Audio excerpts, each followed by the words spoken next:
It's podcast time for the week of October 21st, 2013. Well, we're deep in baseball playoff season now. The World Series is coming up this week, and while we in Detroit didn't necessarily get what we wanted, it's still going to be an interesting matchup. Football's in full swing, basketball is coming up, hockey is going strong. What a great month. It's also sure to be a great month for cable TV and satellite providers who provide us all that sports programming that we love so much.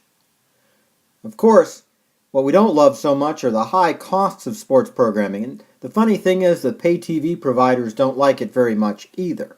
I've mentioned this statistic more than once on the Solid Signal blog, and that's that on average, people are not going to pay more than about $100 a month for cable or satellite. Sure, plenty of people are going to pay more, and if you have a DirecTV NFL Sunday Ticket subscription, you know you're paying more right now. But just when it comes to the average Joe, they're not going to pay a whole lot more than that. And that's a problem, as sports costs continue to go up. Right now it's all about controlling costs for the big cable and satellite companies. It's not necessarily about adding new programs. It's just that there's so much out there, and it's so good, and people just aren't going to pay anymore.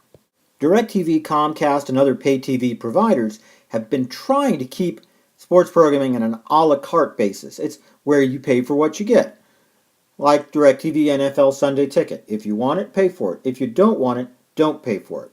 That hasn't worked so well with more basic channels like the Pac-12, however. The people at Pac-12 networks want everybody to have it, which means they get paid for everybody having it.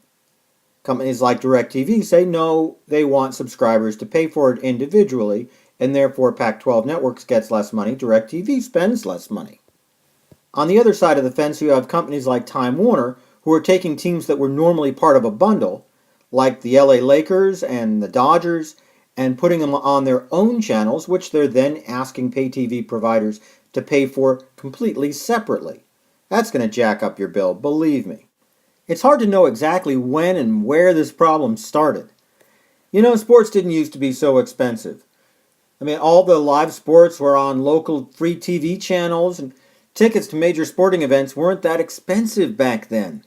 But hey, I don't want to sound like an old guy. That was then, this is now. And the fact of the matter is that sports is a huge, huge business. It makes a ton of money, and that means it costs a ton of money. So, the question to you, my dear listeners, is how should we pay for this sports programming? Do you support a la carte, where you pay a higher price if you are the one who actually wants to watch? Or do you think that it's fairer to spread the price among everybody so that everybody pays a lower price, but then everybody is free to enjoy this programming whenever they want? I really want to know. No matter where you found this video, whether it was on iTunes, YouTube, through our Solid Signal blog, Facebook, Twitter, what have you, let us know. There are two possibilities here. If programming goes a la carte, it will be more expensive for the people who get it. It's never going to be cheaper, folks. That's just the fact. But if everybody pays for it, everybody will pay a lower price, and everyone will have the chance to enjoy this programming whenever they feel like it, instead of planning ahead. What would you rather see? Let us know. Oh, by the way, you can always use that Suggest a Topic button at the upper right-hand corner of blog.solidsignal.com to let us know if this is the kind of programming that you'd like to hear from future podcasts. Leave a bunch of comments. Let's make a social media revolution out of this. I'm looking forward to hearing it and reading it. And until then, have a great week.